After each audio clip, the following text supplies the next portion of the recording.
ঢাকার অসহনীয় যানজট নিরসনে পরিবহন পরিকল্পনা এবার যুক্ত হচ্ছে এক নতুন মাত্রা। মেট্রো রেলের বিশাল কাঠামোর পাশাপাশি রাজধানীর গুরুত্বপূর্ণ এবং ঘিঞ্জি রাস্তাগুলোতে মনোরেল চালুর সিদ্ধান্ত নিয়েছে সরকার। রাজধানীর জন্য প্রণীত সংশোধিত কৌশলগত পরিবহন পরিকল্পনায় নতুন এই ব্যবস্থাটি অন্তর্ভুক্ত করা হচ্ছে। প্রাথমিক পরিকল্পনা অনুযায়ী খুব দ্রুতই মনোরেলের রুট নির্ধারণ এবং সম্ভাব্যতা যাচাই সমীক্ষার কাজ শুরু হতে যাচ্ছে।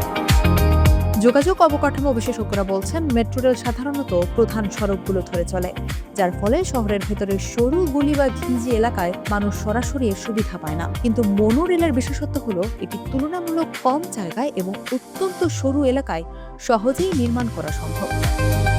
মেট্রো রেলের তুলনায় মনো রেলের নির্মাণ ব্যয় অনেক কম এবং এটি অনেক বেশি আঁকা-বাঁকা পথে অনায়াসে চলাচল করতে পারে। বিশেষজ্ঞরা দাবি করছেন, মনোরেল ব্যবস্থা চালু হলে মানুষের ছোট গাড়ির উপর নির্ভরতা কমবে। এটি রাস্তা থেকে রিকশা বা অনিয়ন্ত্রিত ছোট যানবাহনের সংখ্যা কমিয়ে আনবে, যা ভবিষ্যতে ট্রাফিক আইন প্রয়োগ করা আরও সহজ করে তুলবে। বিদ্যমান মেট্রো রেলের পাশাপাশি মনোরেল চালু করা বর্তমান সরকারের অন্যতম একটি নির্বাচনী প্রতিশ্রুতি ছিল। ঢাকার যাতায়াত ব্যবস্থাকে আধুনিক ও গতিশীল করতে মনোরেল এক যুগান্তকারী ভূমিকা রাখবে বলে আশা করা হচ্ছে।